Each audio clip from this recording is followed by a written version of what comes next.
মিশরে যাবেন, আজহার মসজিদে নামাজ পড়বেন, সবগুলো শাফি মাযহাব।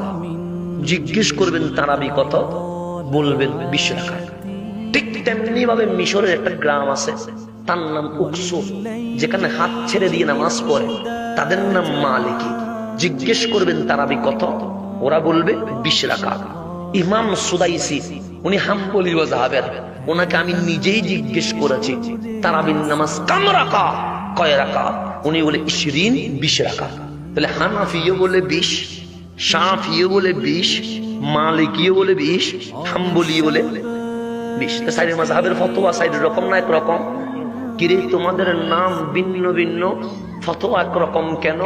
উত্তর আসে, নাম ভিন্ন হতে পারে, আমাদের নিসবত রহমাতুল লিল আলামিন, নবীর ফতোয়া 20 রাকাত, আমরা সকলের ফতোয়া 20 রাকাত। কথা ঠিক? কিন্তু মনে কষ্ট নেবেন না, যারা মাযহাব মানে না, ওনাদের 5 জনকে আমি জিজ্ঞেস করেছি।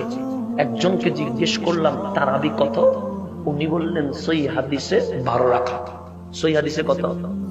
আরেকজন শাইখকে জিজ্ঞেস করেছি, আপনি তো মাযহাব মানেন না? মানি না। তারাবির নামাজ কয় রাকাত? উনি বলে সহিহ হাদিসে 8 রাকাত। তাহলে একজন বলল কয় রাকাত? 12 রাকাত। আরেকজন বলল, আরেকজন শাইখকে জিজ্ঞেস করেছে, আপনি কি মাযহাব মানেন? মানি না। তারাবির নামাজ কয় রাকাত? কোন সহিহ হাদিসেই নাই, কিছু দঈফ হাদিস আছে, 4 রাকাত পড়লেও হয়ে যাবে। কয় রাকাত পড়লে হয়ে যাবে? তাহলে একজন শাইখ বললেন সহিহ হাদিসে 12 রাকাত। তাহলে উনি মাযহাব মানেন না, উনি সহিহ হাদিস পেয়েছেন কয় রাকাতে? 12 রাকাতে। আরেকজন শাইখ, উনিও কোনো মাযহাব মানেন না, উনিও বললেন তারাবির নামাজ 8 রাকাত। কোন হাদিসে? সহিহ হাদিসে। একই দল, মাযহাব মানেন না, উনি বলেন কোন সহিহ হাদিস নাই, কিছু দঈফ হাদিস আছে, 4 রাকাত পড়লেও হয়ে যাবে। আরেকজনকে জিজ্ঞেস করলাম, আপনি মাযহাব মানেন? মানি না। তারাবির নামাজ কয় রাকাত? এটা তো কোনো তেমন ভিত্তিহীন, পড়লেও চলে, না পড়লেও চলে। পড়লেও চলে। আরেকজনকে জিজ্ঞেস করলাম, শাইখ তারাবির নামাজ না পড়ি ঘুমাইলে সওয়াব বেশি, না পড়ি ঘুমাইলে? তো কয়জন হইল? 5 জন। 5 জনের মধ্যে একজন বলছে তারাবির নামাজ 12 রাকাত, সহিহ হাদিসে আছে। আরেকজন বলে তারাবির নামাজ 8 রাকাত, সহিহ হাদিসে আছে। আরেকজন বলে দঈফ হাদিস, সহিহ হাদিস নাই, 4 রাকাত পড়লে চলবে। আরেকজন বলে তারাবি শব্দটাই নাই, পড়লেও হয়, না পড়লেও হয়। আরেকজন বলে না পড়ে ঘুমাইলে সওয়াব বেশি। তো আমার যে সব বন্ধু আমরা মাযহাব বুঝি না, হানাফি, শাফি, মালিকি, হাম্বলি, এই ফিতনার মধ্যে আমরা নাই, আমরা সবাই এক হয়ে যাব, আমাদের নাম লামাযহাবি।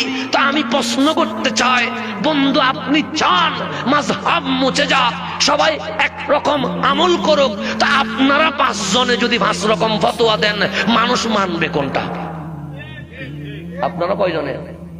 5 জনে কইতে পারেন নাই, মাযহাব ধরে গালাগালি করে। মাযহাব ধরে কি করবে? গালাগালি। আমাকে প্রশ্ন মাযহাব সম্পর্কে আসছে, মাযহাব নিয়ে গালাগালি করেন, তা আপনারা তো 5 জনে কি হতে পারেন নাই, এক হতে পারেন নাই। আমরা বলি হানাফিরা, শাফিরা ঠিক, শাফিরা বলে হানাফিরা ঠিক। আমরা বলি মালিকিরা ঠিক, মালিকিরা বলে শাফিরা ঠিক। আমরা বলি হাম্বলিরা ঠিক, হাম্বলিরা বলে হানাফিরা ঠিক। আমরা 4টা মাযহাব, আমরা 4 মাযহাব বলি, এক মায়ের 4 সন্তান। আমাদের আমল কোরআন সুন্নাহ অনুযায়ী, কোরআন সুন্নাহর বাহিরে আমরা কোনো আমল করি না।